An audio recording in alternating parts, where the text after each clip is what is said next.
நெத்தியில குங்குமப்பட்டு வெச்சனில புண்ணி பக்கத்தை விட்டு மஞ்சளில நனைஞ்ச முத்து மங்கை ஜிரு புள்ளி மல்லிகை முத்து பள்ளிங்கி போல உன்னதுமே நீ பொன்னி பெத்த மகள் அழகு ராணி முந்தானையில முடிஞ்சதேண்டி மயங்கு வேண்டி நதியே அடிவனமே என் மனமே கொஞ்சிலையே வளைநுதலே தென்புறையே அடி அழகே சிறு நகல் அழகு சிந்தாமணி எனக்கு சேவல் கொடி நான் உனக்கு நின்னிடும் தோட நின்று வாரால் என் மின் விளக்கு கடல்களின் அலைகளில் புறந்தவள் அன்னிகள் நிறை தன்னில் நெல்லிபுடன் நடனங்கள் ஜொலித்திடும் மூட்டைகளை அணிந்தவள் தகதினியாட சொல்லி கவிவர்ணிகளை பாட சொல்லி மங்கை அழகுகள் முழுது மல்லி தருகிய மகள் அழகுகள் அத்தபெத்த முத்து ரத்தினமோ கொத்தி வச்ச வீட்டு பத்திரமோ கட்டி வச்ச காதல் கவிதை கலை கோத்து நானும் பாட்டு படிக்கவோ.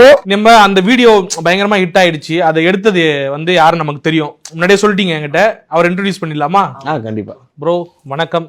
நீங்க தான் பேர் ஸ்பார்க்னு வச்சிருக்கீங்க. கிட்டத்தட்ட ஒரு ஸ்பார்க்கே உருவாக்கி இருக்கீங்க ஒரு வீடியோவை எடுத்து யதார்த்தமா எடுத்து நீங்க திரைக்கு பின்னாடி இருந்து 3 பேரை ஸ்பார்க் ஆக்கி இருக்கீங்க பாருங்க. ஒரு வெளிச்சத்துக்கு கொண்டு வந்திருக்கீங்க. நீங்க எதிர்பார்த்தீங்களா எடுக்கும் போது சும்மா ஃபன்னியா எடுக்கிறோம் அப்படின்னு எடுத்தீங்களா? ஆமா, ஆக்சுவலா இது ஃபன்னியா இருக்கணும், ஒரு மெமரியா இருக்கணும்னு தான் எடுக்கிறோம். ஸோ ஃபன்னின்னு நம்ம எதுவும் எடுக்கிறது இல்லை, ஒரு மெமரிக்காக தான் எடுக்கிறோம். அதுவும் நீங்க அந்த ஃபுல் வீடியோ நீங்க பாத்துருக்கலாம். ஆக்சுவலா நடுவுல தான் எடுத்திருப்போம், அதை ஃபுல்லாவும் எடுக்கல. ஆன் ஸ்பாட்ல இவங்க பிளே பண்ணது நானே ஆக்சுவலா வேற ஏதோ கூகுள் பண்ணிட்டு இருந்தேன். சடனா அந்த சாங் வைப் ஆச்சு.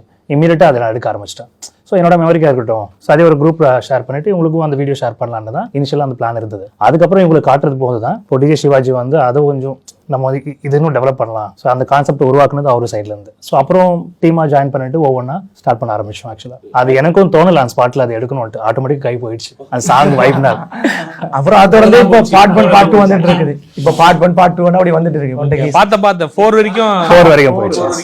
இதை போடலாம் அப்படின்ற ஐடியா யாரு ஃபர்ஸ்ட் யோசிச்சது? காலையில இருந்துச்சு நம்ம அந்த தூக்கத்திலே பிளே பண்ணி பாக்குறப்போ வைப் ஆகுது, நல்லா இருக்கே இது நல்லா இருக்கேன்றப்போ அப்போ அது இருக்கு 2 நிமிஷம் கிட்ட அது எடுத்தது. அதெல்லாம் கொஞ்சம் ட்ரிம் பண்ணி கரெக்டா இன்ஸ்டால போற மாதிரி எடுத்து இதை போடலாம் அப்படின்ற மாதிரி மிட் நைட் மினி கான்சர்ட்ன்ற மாதிரி போட்டாச்சு. இப்போ அந்த சாங்கே பாத்தீங்கன்னா மிட் நைட் சாங்னு தேடுறாங்க. தேடினா யூடியூப்ல வரும் மிட் நைட் கான்சர்ட் அப்படின்னு போட்டா வரும். அது அவங்களே பேர் வச்சுட்டாங்க. இப்ப நீங்க அந்த பாட்டு போட்டிருந்தீங்களா, பீட் போட்டது காதிருந்த மூலி கட்டுவன தாடி அந்த பாட்டு போட்டிருந்தீங்க. நம்ம பையனுங்க அதான் விரும்புறாங்களா பெரும்பாலும் கான்சர்ட் எல்லாம் போற இடத்துலாம்? இல்ல ப்ரோ, அப்படி இல்ல. நம்ம முன்னாடி யார் இருக்காங்க, அவங்களுக்கு என்ன பிளேவர்ன்றத நம்ம அந்த வார்ம் அப் ஒரு 15 மினிட்ஸ் ஆகும், யார் இருக்கா என்னன்ற மாதிரி பார்த்து அதுக்கு தான் அவங்களுக்கு அடாப்ட் ஆயிட்டு அப்போ அவங்களோட மிங்கிள் ஆகி போறப்போ நம்மளுக்கு ஈவன் நல்லா இருக்கும். அது இங்க பாத்தீங்கன்னா இவங்க ஆக்சுவலா இவங்க அவங்க ஊர்ல பெரிய ஆளு. ஆமா நாங்க வெளியில தான் டீ கடைக்கெல்லாம் போறோம், செல்ஃபி எல்லாம் எடுக்கிறாங்க. அவங்க ஊர்ல பெரிய ஆளு. சும்மா நம்ம ஏதோ இவங்க கொஞ்சம் உள்ளூர்காரன். எனக்கு இந்த திருவண்ணாமலை இந்த சென்னை வரைக்கும் தான் அவ்வளவா தெரியும். இல்ல ஆனா எனக்கு என்ன ஒரு இதுனா இவங்களுக்கு நல்ல இந்த இதெல்லாம் நான் பார்க்கல. நல்ல திறமைகள், நல்ல ஒரு கான்செப்ட். இவங்களை எப்படியாவது கடல் கடந்து கொண்டு வரணும்.